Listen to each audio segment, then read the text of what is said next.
علماء کو بہت پہلے ایک خبر ملی تھی کہ ایک بخت نصر کے علاقے میں لڑکا پیدا ہوگا جو بنی اسرائیل کو ویران کر دے گا اور وہ اہل یہود کو ختم کر دے گا، ہمارے مذہب کو ختم کر دے گا۔ تو جب ہمیں معلوم ہوا کہ وہ پیدا ہو گیا تو ہمارے علماء نے وہاں پر کئی لوگ بھیجے بھی تھے جنہوں نے پکڑا بھی تھا، قابو بھی کر لیا تھا، لیکن یہی حضرت جبرائیل ہے جو اسے اٹھا کر لے گئے، یعنی وہ حضرت عیسیٰ علیہ السلام کی بات تھی۔ کہا کہ انہوں نے ہمارے ساتھ کوئی ایک دشمنی نہیں کی، ہمارے ساتھ بہت سارے معاملات کیے ہیں، اگر حضرت اسرافیل ہوتے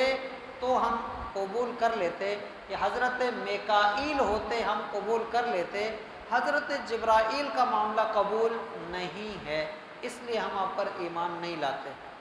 ایک یہ واقعہ تھا۔ دوسرا واقعہ اس سے متعلق یہ بھی آتا ہے کہ حضرت عمر رضی اللہ تعالی عنہ، ان کی زمین مدینہ سے تھوڑا سا باہر تھی،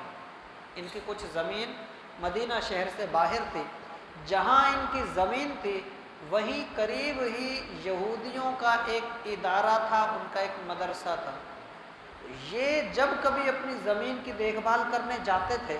تو ان کے مدرسے میں بھی چلے جاتے، وہاں بیٹھتے، واعظ و نصیحت کی جو باتیں ہو رہی ہوتی تھی یہ سنتے تھے۔ تو ایک مرتبہ ایسا ہوا کہ جب یہ گئے تو ان کے بڑے بڑے علماء وہاں پر موجود تھے، وہاں جمع تھے کسی وجہ سے، تو ان کے جو وہاں کے لوگ تھے انہوں نے ملوایا کہ یہ مسلمانوں میں سے ہیں، ان کا نام عمر ہے اور یہ ہمارے پاس بڑے آتے رہتے ہیں۔ ان کے علماء نے بٹھایا اور کہا کہ ہمیں آپ سے بڑی محبت ہے اور آپ کو بھی ہم سے بڑی محبت ہے، کیونکہ آپ کے علاوہ کوئی بھی مسلمان، کوئی اور صحابی ہمارے پاس نہیں آتا،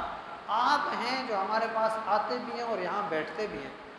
تو حضرت عمر رضی اللہ تعالیٰ عنہ نے ان کا جواب یہ دیا تھا کہ مجھے تم سے کوئی ہمدردی نہیں،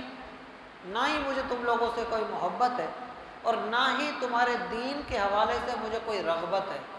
میں اس لیے یہاں آ کے بیٹھتا ہوں کہ تم لوگوں کے دین اور تم لوگوں کی کتابوں کے مطابق میں اپنے اسلام کی سچائی کو دیکھتا ہوں کہ تم لوگ ہمارے نبی کی نشانیاں بھی بتاتے ہو،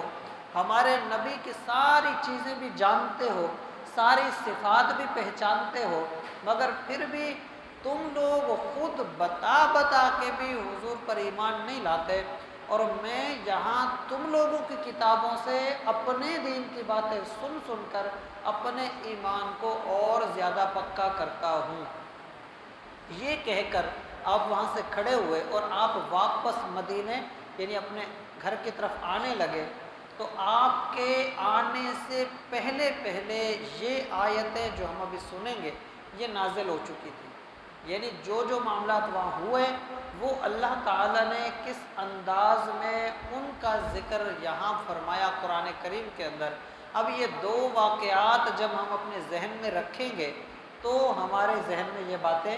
آئیں گی کہ کس طرح سے حضرت عمر رضی اللہ تعالیٰ عنہ کو ان یہودیوں نے کہا، وہ بھی یہی کہا کہ یہ حضرت جبرائیل علیہ السلام کی وجہ سے ہم اسلام قبول نہیں کرتے ورنہ ہم کر لیتے،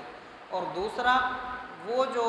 ان لوگوں نے حضور علیہ السلام سے بات کی تھی یہ واقعہ وہ بھی اب ہم جب سنیں گے تو انشاءاللہ آسانی سے سمجھ آئے گا۔ فرمایا کہ قل، اے محبوب ان کو یہ فرما دو کہ من کانا عدوا لجبریل،